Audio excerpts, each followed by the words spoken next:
रसिया से एक लड़की भारत घूमने के लिए आती है। यहाँ के मंदिरों में घूमना चाहती है, दर्शन करना चाहती है, गौ माता की सेवा करना चाहती है, यहाँ की भाषा सीखना चाहती है, लोगों के साथ कैसे उठा-बैठा जाता है, कैसे बात-व्यवहार यहाँ के लोगों का है, यही सब जानने के लिए वह अपने देश से भारत देश आती है। लेकिन यहाँ आने के बाद में उसके साथ कुछ ऐसा हो जाता है कि वह अपने देश वापिस जा ही नहीं पाती है। वह भारत देश में ही रह जाती है और अभी भी वह भारत देश में ही है, अपने देश नहीं जा पाई है। आखिरकार उस लड़की के साथ ऐसा क्या हुआ जिसके कारण वह यहीं पे रह रही है? तो आइए पूरी कहानी को जानते हैं कि आखिरकार पूरी कहानी क्या है। मामला उत्तर प्रदेश के मथुरा जिले का है, जहाँ पर एक राजू नाम का व्यक्ति रहता था, जिसकी उम्र 26 साल थी। राजू जो था, यह सीधा और सरल स्वभाव का था। इसका रोज का काम था मंदिर सुबह नहा धोकर मंदिर में पूजा अर्चना करना। राजू जो था यह भगवान में अच्छी श्रद्धा रखता था, भगवान पर विश्वास करता था। सुबह उठकर पहले यह नहाता धोता, उसके बाद में मंदिर में पूजा करता और यह माला बेचने का काम करता था। जो भी भक्तगण मथुरा वृंदावन आते थे, उनको फूल माला बेचकर अपना जीवन यापन करता था। इसके जो माता-पिता थे, वह भी इसी के साथ में ही मथुरा में ही रहते थे, वृंदावन के पास ही रहते थे। गौ माता की सेवा भी करता था जब भी मौका मिलता था और इसके जो माता-पिता थे, वह भी गौ माता की सेवा करते थे। यानी कि उसका परिवार अच्छे से चल रहा था, फूल माला बेचकर अपना जीविका चला रहा था। इधर एक रसियन लड़की जो अपने माता-पिता को बोलकर निकलती है घर से कि मैं जा रही हूँ भारत और मुझे वहाँ पे मंदिरों को घूमना है, वहाँ के लोगों से मिलना है और गौ माता की सेवा करना है। क्योंकि उसके अंदर एक वो था जज़्बा था कि मैं भी गौ माता की सेवा करूँगी। इसके जो माता-पिता थे, लूना नाम था इसका, लूना के जो माता-पिता थे, यह भी गौ माता की सेवा करते थे। उन्होंने कहा ठीक है, अगर आपकी इच्छा है जाने की भारत घूमने की तो आप जाइए, कोई हमें ऐतराज़ नहीं है, जब आपकी इच्छा होगी आराम से आइएगा, कोई दिक्कत नहीं है। लूना की उम्र अभी 23 साल थी। लूना अपने वहाँ से फ्लाइट पकड़ के सीधा मुंबई पहुँचती है और मुंबई में लगभग 10-15 दिन रहती है। लेकिन यहाँ की जो भाग-दौड़ भरी ज़िंदगी है, उसे रास नहीं आती है। वह समझ नहीं पा रही थी कि आखिर में वह करे तो क्या करे? उसने मोबाइल मैप खोला, गूगल मैप खोला और गूगल में सर्च किया कि भारत में तीर्थ स्थलों में अच्छी-अच्छी जगह कौन-सी हैं घूमने वाली। कई जगह उसको मिले, जैसे हरिद्वार हुआ, इलाहाबाद हुआ, केदारनाथ, गया, जगन्नाथ, बद्रीनाथ, ऐसे-ऐसे तमाम जगह काशी विश्वनाथ, हरिद्वार ऐसे के कई जगह के बारे में उसे जानकारी प्राप्त हुई उससे। उसने निश्चय किया कि वह हरिद्वार जाएगी और वहाँ से वह निकलकर सीधा हरिद्वार पहुँचती है। जब हरिद्वार पहुँचती है तो संध्या की आरती देखकर उसका दिल बाग-बाग हो गया, बहुत खुश हुई वह। यहाँ पे कितनी बढ़िया से आरती होती है, जितना उसने सुना था भारत के बारे में उससे कहीं अच्छा उसे यहाँ लग रहा था। यहाँ पे रही, घूमी टहली, यहाँ से वहाँ गंगोत्री गई, उसके बाद में और कई जगह गई, फिर यहाँ से वहाँ सीधा केदारनाथ गई। केदारनाथ पहुँचकर उसे ऐसा लग रहा था जैसे भगवान के समीप ही वह पहुँच गई हो, जन्नत लग रहा था उसको। यहाँ भी उसने लोगों से बात किया, बहुत अच्छा लग रहा था उसे, काफ़ी खुश और काफ़ी प्रसन्न मुद्रा में थी वह। सब कुछ बहुत अच्छा लग रहा था। उसके मन में बहुत सारे सवाल थे। लोगों से अपने सवालों के बारे में पूछ रही थी, जो वहाँ के लोग रहते थे, वहाँ के जो निवासी थे। तो उन सब ने एक उसे सलाह बताया, कहा कि अगर आपको सारे प्रश्नों के उत्तर चाहिए, तो आप मथुरा वृंदावन चले जाइए। मथुरा वृंदावन में आप पहुँचकर आपके सारे प्रश्नों का उत्तर वहीं मिल जाएगा आपको, भटकने की ज़रूरत भी नहीं पड़ेगी। उसने निश्चय किया कि ठीक है, अगर ऐसी बात है तो मैं मथुरा वृंदावन ही जाऊँगी। उसके बाद में वहाँ से वो निकलती है मथुरा वृंदावन के लिए।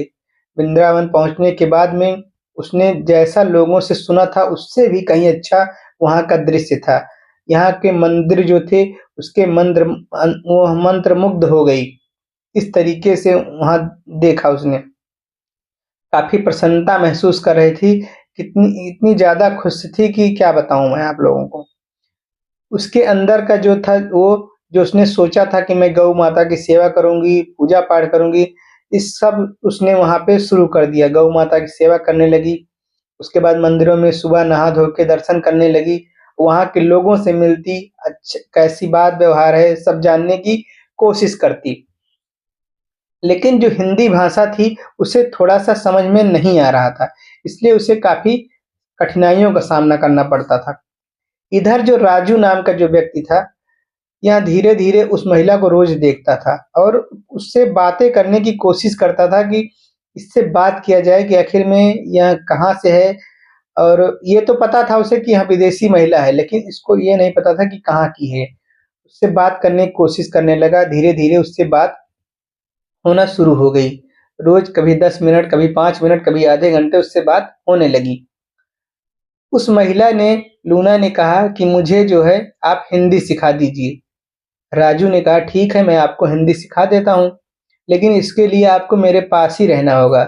क्योंकि अगर आप हमारे पास रहोगी तो मैं जो भी बोलूँगा आप उसे कन्वर्ट करोगी, उसे समझोगी। अगर आप दूसरी जगह रहोगी तो मैं आपको नहीं समझा पाऊँगा। इधर जो लूना थी उसने सोचा कि ठीक है होटल में रहने से अच्छा है इधर ही रहूँगी, तो यहाँ मुझे ज़्यादा जानकारी मिलेगी और लोगों के बीच में जाने को ज़्यादा मौका मिलेगा। इसलिए उसने निश्चय किया कि मैं ठीक है राजू तुम्हारे पास ही रहूँगी। राजू जहाँ उसके माता-पिता रहते थे वहीं पे लाके उसे छोड़ दिया और वहीं पे दोनों रहने लगे। इधर धीरे-धीरे उसने हिंदी सीख लिया और दोनों में ज़्यादा बातचीत होने लगी। अब वह हिंदी भाषा को अच्छे से बोल भी सकती थी और समझ भी सकती थी। बहुत ज़्यादा अच्छे से नहीं लेकिन बोल समझ सकती थी। राजू जो था वह लूना को चाहने भी लगा था क्योंकि वह देखने में बहुत ही खूबसूरत और बहुत ही हसीन थी।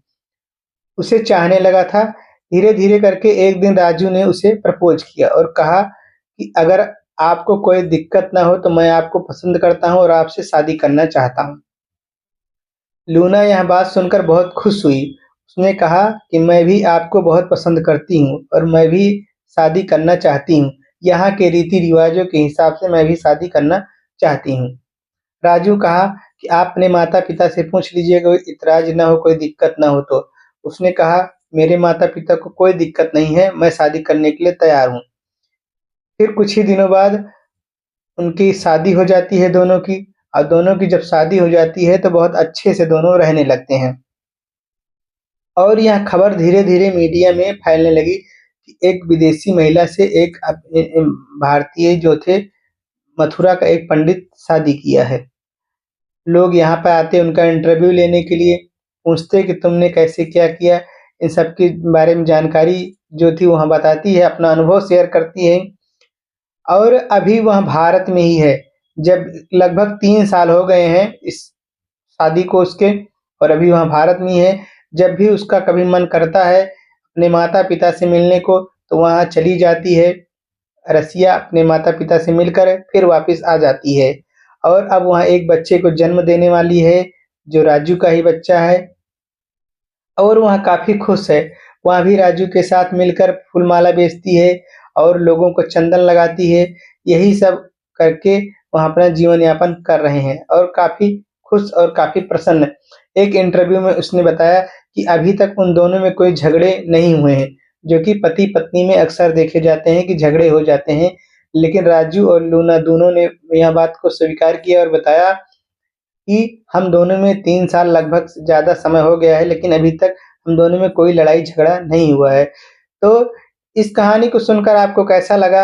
आप लोग हमें कमेंट में ज़रूर बताएँ और जिस तरीके से इन दोनों की ज़िंदगी बदली है और राजू जो था वह काफ़ी खुश था क्योंकि वह जिस तरीके से था उसने कभी सोचा नहीं था कि हमें एक ऐसी औरत मिल सकती है, जीवन साथी। समझ लो कि वह जैसा सपने में भी ऐसा नहीं सोचा होगा कि मुझे ऐसी औरत या ऐसी लड़की से शादी हमारी हो जाएगी। इधर लूना भी काफ़ी खुश थी। तो आप लोगों को यह कहानी कैसी लगी हमें कमेंट में ज़रूर बताएँ। अगर आप हमारे चैनल पर नए हैं, चैनल को लाइक करिए, शेयर करिए और सब्सक्राइब करिए। धन्यवाद।